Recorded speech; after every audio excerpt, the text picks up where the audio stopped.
It is said that on a calm, quiet night, just on the edge of town, you can still hear the screams and cries as the villagers were struck down in their prime, as they slightly turned their back to a sword thrusting into them. And as they motionlessly watched each other get hacked up, they could have ran, but they decided not to. Why? Who knows? But to this day, people still question, why was this senseless violence bestowed upon these poor, unwilling people? Well, the answer is simple. It was your time of the month, and you need to see if they had souls to steal. Does that not make sense to you? It's good, it shouldn't. I'm going to talk about a game called the Atla Archives. And yes, everything that I said in there is pretty much a truth in a form. And yes, this is video of me just hacking away a village, and them not doing a darn thing about it. You would think I would be the dark evil one, but no, I'm still the hero. I've got plenty to say about this game. To say that this game is a mixed bag is saying social media is kind of toxic. There is a lot to go over, back and forth. Most of it goodish, baddish.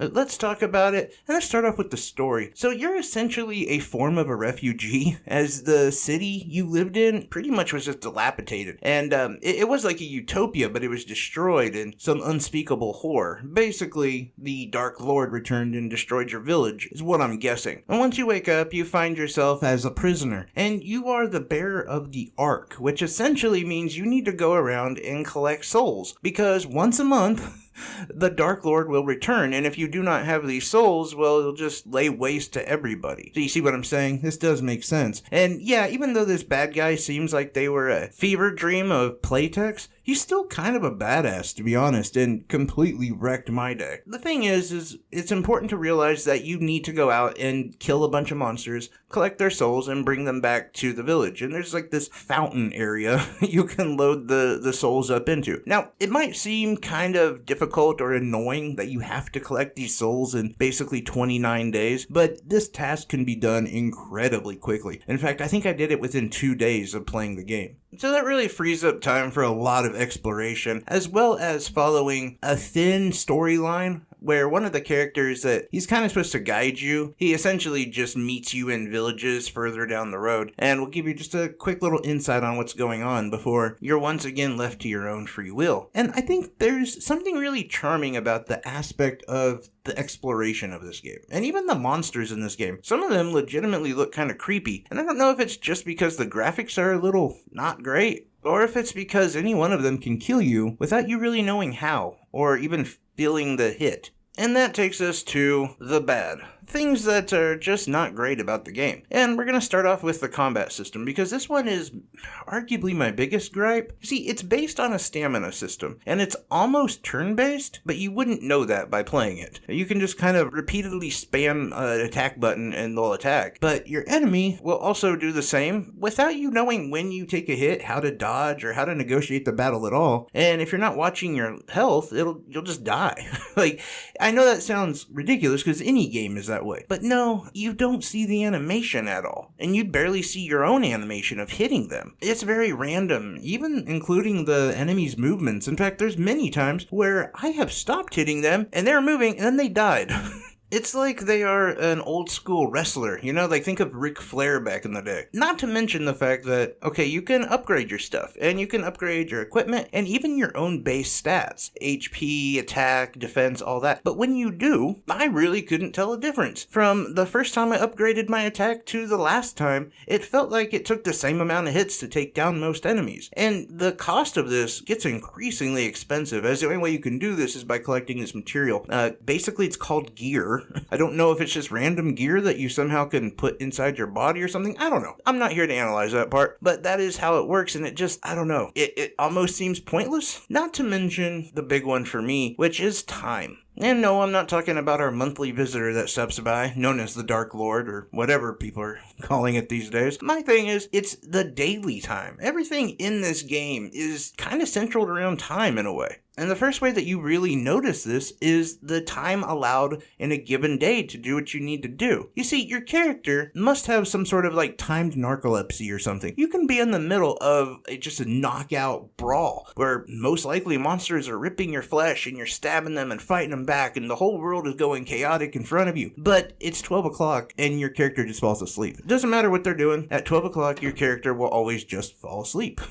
And that is a big problem, and that leads to many other problems, because you are then taken directly back to your main home. Now, that's fine. In fact, I applaud the fact that they don't penalize you for this in any way. But when you're exploring further on, it can take about a day to get to where you need to be. And so when you're doing a quest that's way down in the southern part of the map, it takes you a day just to get there. God forbid you die, because then you're sent right back to your home again. The worst part is when you know that you're limited on time, and you're very aware of this, and you see the fact that it is 10 p.m., and you run to your local village where you can find an inn. See, if you rent a room at an inn and spend the night there, you're not penalized with a free trip back home. No, in fact, you can start off right at 6 a.m. from that inn, which usually is quite a bit closer to your task. No, the thing is, though, is I've been in the situation where it's 10 p.m. I'm running into the village. Get into the inn. I'm talking to the little innkeeper. It's 11. Uh-oh, we're getting close. Then, as I'm starting to walk to my room, it turns 12, and I just pass out. That's it. And then,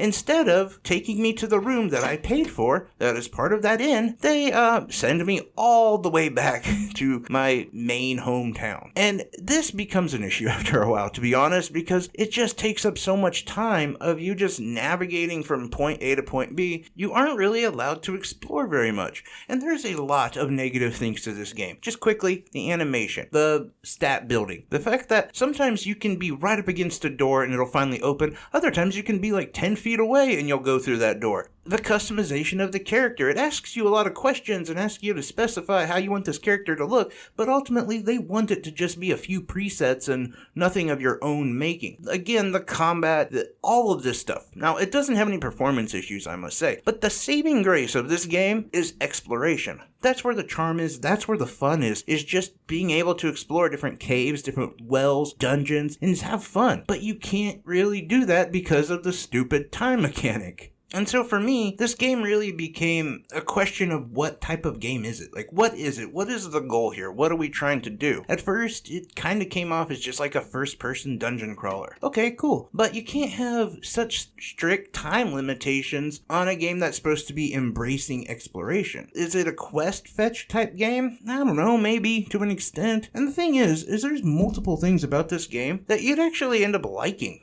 which I think is really fun. And I would continue playing it more and more if it wasn't for the dumb time mechanic and how it just like resets you further back. And even the fact that like maybe you rented a room at an inn, well then when you're out exploring and fighting monsters, if you died, instead of going back to the room that you paid for, you go back to the home village. And I don't honestly know how many times while playing this game, I just quit because I was like, I don't want to go all the way back out there. I was already there. Traveling all the way back out there, it's not difficult, it's not fun, it doesn't really call to anything besides kind of a waste of time. Now, I know I'm really harsh on this game, and I get it. Like, I don't want people to think that it's not worth a shot. If it's on sale, I'd definitely pick it up. $14.99, I believe, is a little too pricey for it at the moment. If they do some work on it, then I think it could definitely be worth it. Because what they have here, at its core, at its base, is a really cool, fun game. They just have to learn how to take care of it a little bit more. And what I mean by that is to worry about the fun aspect of it. You can tell that with all of the different monsters and NPCs and worlds that they built, they really do care about creating a big, expansive game, but now they just got to work on the aspect of how to have fun in that world. So I'm really curious to see what these guys are going to do with this game, or maybe even with another IP later on down the road, because I think there's something here with them. This team does know what they're doing. I just think like most creators, sometimes you are so in the woods, you can't see the forest from the trees kind of thing. I think that might be where they're at. And I want to reiterate that when I'm playing this game and it is at its peak, when I'm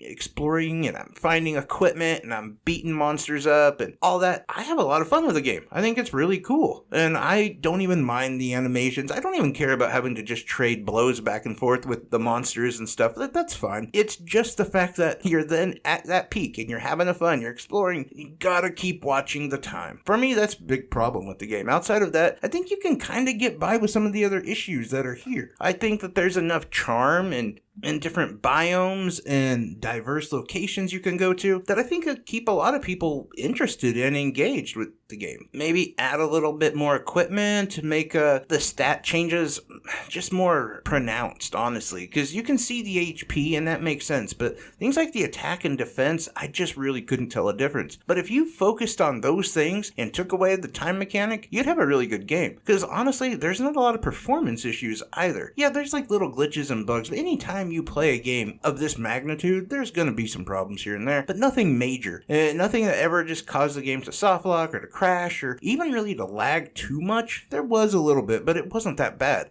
The only thing that there is in this game is a really long initial loading screen. I think it's like over 2 minutes, but the team already knows about it. In fact, they told me about it, and it's something I think they're trying to work on. But after that, then you have hardly any load times whatsoever. So maybe that's also it too, is just loading everything at once kind of thing.